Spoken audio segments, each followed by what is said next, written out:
It happened deep in the night in July 2008. Under the cover of darkness, a convoy of trucks rolled up to one of the remote beaches of Jamaica in Coral Spring. They moved quietly, secretly, until they reached the shore, and then one of the strangest heists imaginable took place. Using heavy machinery and even shovels, people scooped up an entire beach, 1,300 feet long, loaded it onto 500 trucks, and drove off. Hundreds of tons of white Caribbean sand meant for a future resort just vanished, leaving behind a surface that looked like the moon. And that sand, which was worth about $1 million, was never found. The thieves left no traces for the police to track them down. The strangest thing is that this kind of heist is far from the only one. There's a real mafia operating worldwide that hardly anyone knows about. And there's serious money in this criminal business.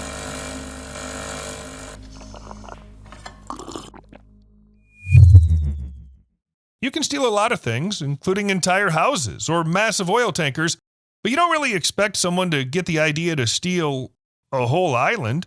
In 2015, Indonesian fishermen started noticing something strange. They spotted a 98-foot vessel anchored off the coast of Pari Island, part of the Thousand Islands archipelago. But the vessel wasn't just sitting there. It suddenly started sucking up massive amounts of sand, which the island was made of. This quickly led to the disappearance of a large sandbank where the fishermen had docked. Along with the sandbank, the unknown perpetrators also took the fishing nets and then vanished from the scene. The fishermen reported the incident to the Coast Guard patrols. Before long, it turned out that this kind of illegal activity simply made islands disappear. What used to rise above the water got stolen, and the rest gradually sank. The sand and gravel taken by criminals were then sold to other countries. So far, unchecked sand exports have wiped out 26 sandy islands in the Riau province of Sumatra since 2005 alone, and the criminals have no plans to stop. At least 2,000 small islands across Indonesia are at risk of disappearing sooner or later if the over-extraction keeps going, and it looks like it will, not just in Indonesia either. To find out how illegal sand trade works in Morocco, a group of investigators led by a transnational security investigator posed as developers looking for contractors for a big project. Undercover, one of the investigators' assistants arrived at a site where massive piles of sand hinted at construction deliveries. The assistant claimed he was there to bid in a tender as he needed sand for his project, which of course didn't actually exist, but the response left him stunned. The bidders could mobilize hundreds of trucks and front loaders within a week.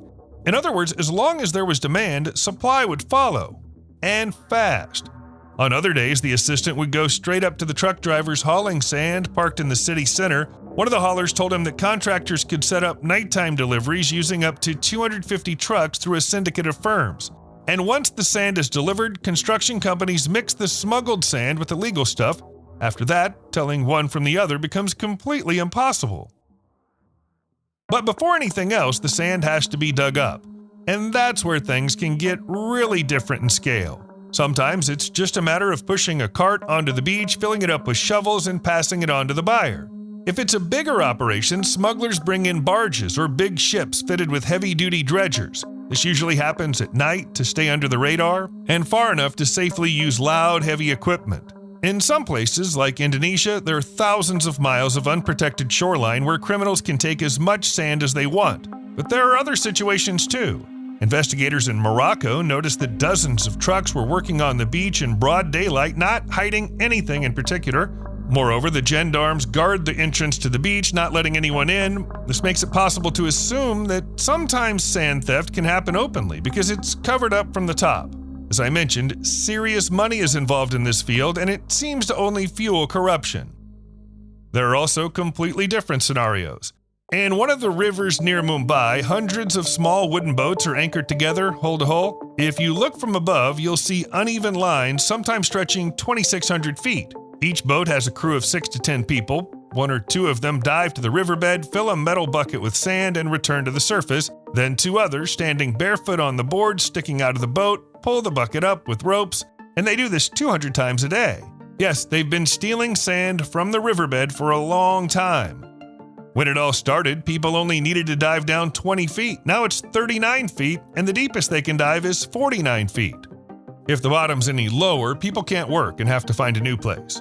The sand has been mined, and now it needs to be taken out of the country. To sell the cargo to international brokers, smugglers use fake documents and, in fact, pretty simple tricks. Sometimes it's not that hard to get around the law. For example, when Indonesia first banned the export of sea sand, exporting companies labeled sea sand as coastal or land sand and kept selling it abroad, and no one could stop them. And in general, this whole scheme, no matter how big it is, usually goes unnoticed by the authorities. Buyers rarely check the origin of the sand, let alone whether it's legal or illegal. It all looks the same. Even law enforcement hardly ever pays attention to illegal mining because, well, it looks just like the legal kind. A bunch of heavy machinery, workers, and no complaints from property owners means everything's all set. Although not many people realize it, sand mining is the biggest extraction industry worldwide. This happens because sand is a major component of concrete, and the global construction industry has been booming globally over the past few decades. Each year, up to 50 billion tons of sand are used worldwide. Of all the natural resources, only water is used on a bigger scale. And that's why companies big and small dig up sand from waterways and the ocean floor and ship it to wholesalers, construction firms, and retailers. Everyone needs sand. But most of all, of course, China, which used more cement between 2011 and 2013 than the US used in the entire 20th century, 6.6 gigatons versus 4.5 gigatons. Even with such volume, it's hard to keep track of legal sand trade. Experts estimate the global market at around $100 billion a year. But reports from the U.S. Geological Survey say the value could reach $785 billion. Just think about it. 80% of everything built on our planet is made of concrete, and concrete needs a lot of sand. For example, to build a 3,300-foot highway, you need over 27,000 tons of sand. To build an average concrete house, you need about 181 tons. For a larger building, like a hospital, it takes even more, 3,000 tons. It took 11.6 million cubic feet of concrete just for the Burj Khalifa in Dubai. This would require over 5 million tons of sand alone. To put it into perspective, if all the sand used by humans in 1 year were turned into a wall, it would be 65 feet high, 65 feet wide, and stretch all the way along the equator. Naturally, with such demand, a shortage arises. In turn, the shortage of sand has led to the rise of a black market and gangs that steal large amounts of sand from rivers and beaches. In most countries, sand extraction without licenses or permits is illegal, but the industry in Southeast Asia is too tangled up in corruption and scandals. Demand is rising and threatens to outstrip legal resources, causing the price of sand to skyrocket over the past few decades. The average price of a ton of sand imported to Singapore was $3 in 1995, but 10 years later, in 2005, the price had already risen to $190, and it keeps going up. When it comes to quality, sand from riverbeds, lakes, and shorelines is best for construction, but scarcity is scarcity. It opens up the market for less suitable sand from beaches and dunes, and a large portion of it is illegally extracted. Despite the huge volumes, smuggling and illegal sand extraction are still not well studied. Sometimes nothing is known about them at all, because everything happens in remote areas. And maybe some of our viewers wonder, if sand is so valuable, why not just take it from places where there's a ton of it and it's not really needed by anyone, like from the desert? After all, the more sand there is, the worse it is for the people living nearby. The problem is, not all sand works for making concrete. Desert sand, like from the Sahara, doesn't work at all. So the idea sounds good, but unfortunately it's not going to work. Meanwhile, the illegal sand trade continues to bring criminals huge amounts of money. According to the American Analytical Center Global Financial Integrity, counterfeiting, i.e. illegal counterfeits of various goods, and trade of banned substances had the highest value in 2017, and sand ranked third. The global illegal sand trade is estimated to be worth between $200 and $350 billion a year. That's more than illegal logging, gold mining, and fishing combined. And that's assuming the numbers showing the scale of sand smuggling probably don't reflect the reality.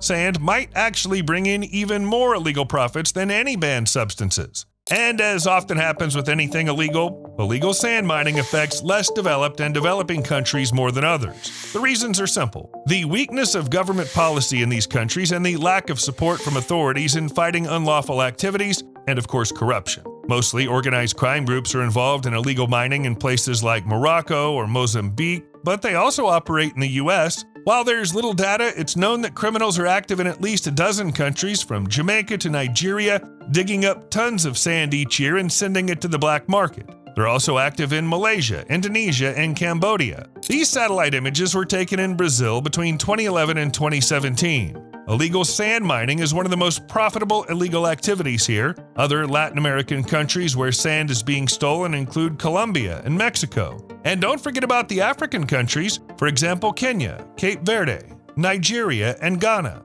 I've already mentioned Morocco. Sand from Moroccan beaches and dunes is sold within the country and also exported abroad because organized crime has its own transport networks. And it's no surprise since more than half of the sand in Morocco is illegally mined. As strange as it may sound, the sand mafia in Morocco is the second most powerful criminal organization in the country. In India, illegal sand mining has already become the top organized crime in the country. In villages far from the coast, armed sand criminals steal land to strip off the topsoil and extract layers of valuable sand. Along the coast, pirate dredging ships suck up sand from the seabed in broad daylight while bribed officials turn a blind eye. And since India is a huge country with a population of over 1 billion people, it can hide hundreds, if not thousands, of illegal sand mining operations. Although there's no specific data on where sand is stolen the most, its uncontrolled extraction is a problem in at least 70 countries. And now let's go back to the island in Indonesia, part of which was just sucked up by the smuggler's ship. Where did all that sand go? Probably to Singapore. As Indonesian islands shrink, its tiny but wealthy neighbor is growing. It's known that sea sand from Indonesia and other countries has been used to expand Singapore's territory by 24%. Singapore has become the world's largest importer of sand due to its land reclamation activities. With the country's rapid economic and demographic growth, it's increased its land area by 20% over the past 40 years. Singapore's domestic sand resources have long been exhausted, so it has to import sand from neighboring countries. Most of it's been sourced from the beaches of Malaysia, Indonesia, and Vietnam. It's true that many of these countries banned the sale of sand to Singapore, but it still went on, just illegally. It's believed, for example, that sand worth about $248 million was sent from Cambodia, and all of it was illegal. To give you an idea of the scale, Singapore statistics showed an import of 3 million tons of sand from Malaysia in 2008. At the same time, Malaysian statistics reported the export of 133 million tons of sand to Singapore in the same year, the difference of 130 million tons. I can't even imagine how many islands that could be.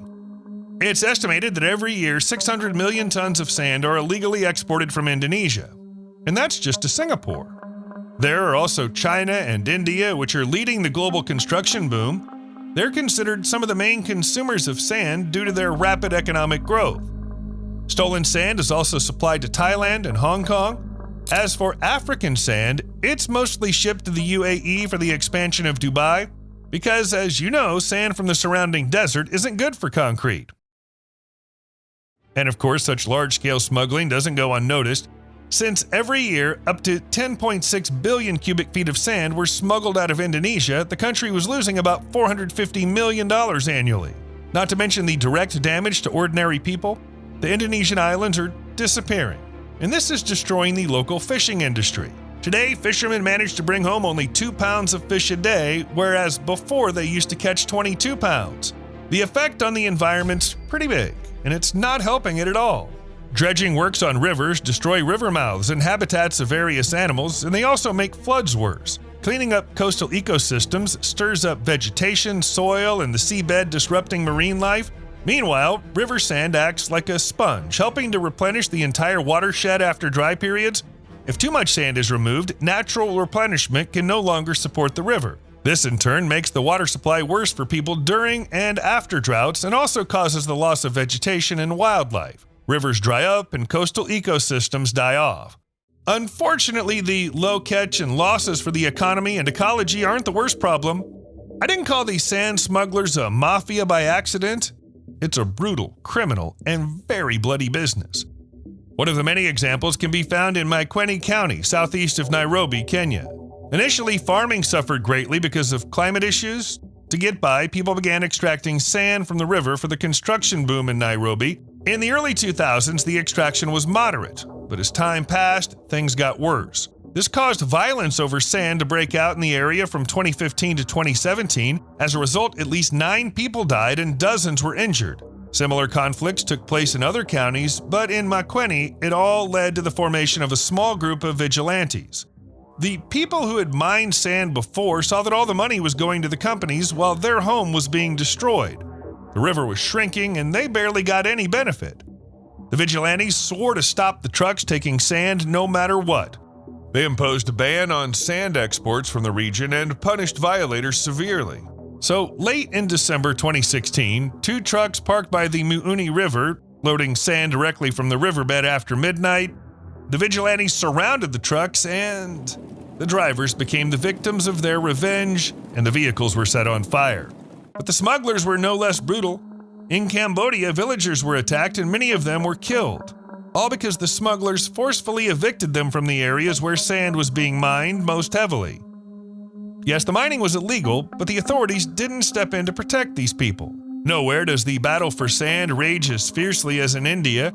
Reports suggest that in recent years, hundreds of people have been killed in fights between the sand mafias and those opposing them, including police, government officials, and regular civilians. The last report about a shootout between the police and the sand mafia was just a month ago. But not many people know about it because covering the issue inside the country is deadly dangerous for journalists.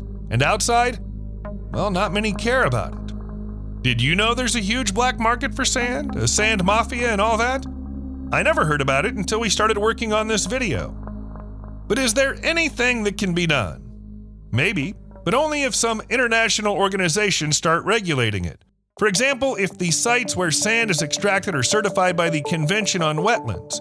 This convention was adopted in 1971 and is followed by most UN member states. The country submits a list of wetlands for accreditation, and if the international body approves it, the wetlands can be overseen by an independent committee. And because it's independent, this might help ensure the site is protected and not plundered. There are also new technologies that can tell whether the sand was obtained through legal or illegal means. More precisely, these technologies can determine the source from where the sand was extracted, but that means they first need to create a registry of these sources. But once that's done, they can compare and make conclusions about its legality. And if everything goes well, we might finally be able to control the market. The biggest news right now is that I've finished the video. See you later.